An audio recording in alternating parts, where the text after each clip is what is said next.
handpicked Today's and rally chosen in to be Whitecourt is being delivered put to on us. by Fired Up for Freedom. But The second rally they've held here this month, and both times speakers and presenters are calling for an end to the lockdown, lifting of health measures, no masks, and telling the government that enough is enough.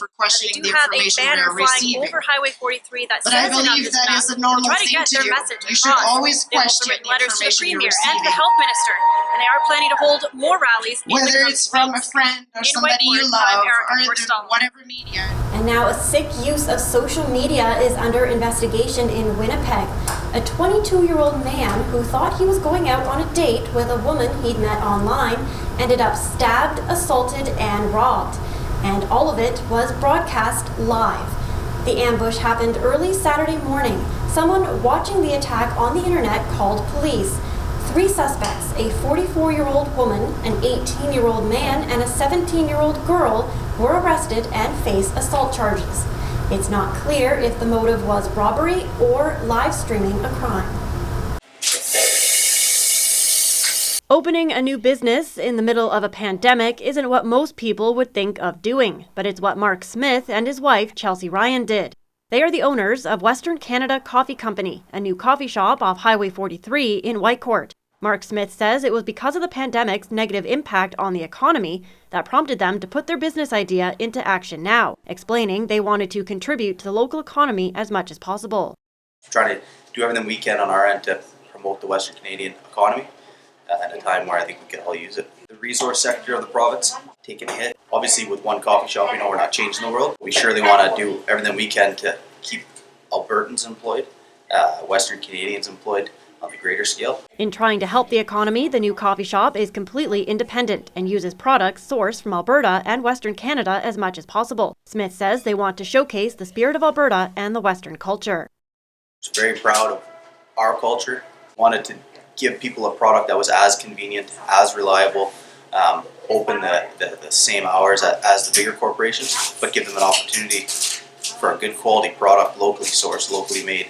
Since opening 4 weeks ago, the coffee shop has done well, seeing steady business and support from locals. Truly are thankful and grateful that the local support that we've seen, that's, like I said, that's been the overwhelming majority of the business, been people from Whitecourt that have come by, tried it out, supported, maybe stepped outside of what their normal routine was, try something new, and very thankful for that. So far, since opening, the coffee shop has only been able to serve customers through the drive-thru or through walk-in takeout orders. But with the provincial government set to ease more restrictions next week, Smith says he hopes more people will be able to come in, sit down, and enjoy the atmosphere while having their coffees. It was an eventful night for residents in a northeast London neighborhood. At approximately 1:20 a.m. this morning, fire crews responded to reports of a fire at 402 Boulay Street, just north of Cheapside Street. Firefighters extinguished the fire in a few hours, but not before it left neighbors of the townhouse unit visibly shaken. My neighbor came pounding on the door, yelling about a fire, and then like 2 seconds later the cops were here telling us to get out.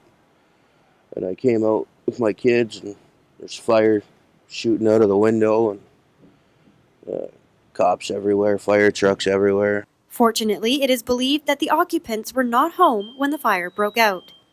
It's my understanding that there's nobody in the house at the time of the fire, nobody injured. We're still in the preliminary stages of the investigation, so we're trying to work it out now.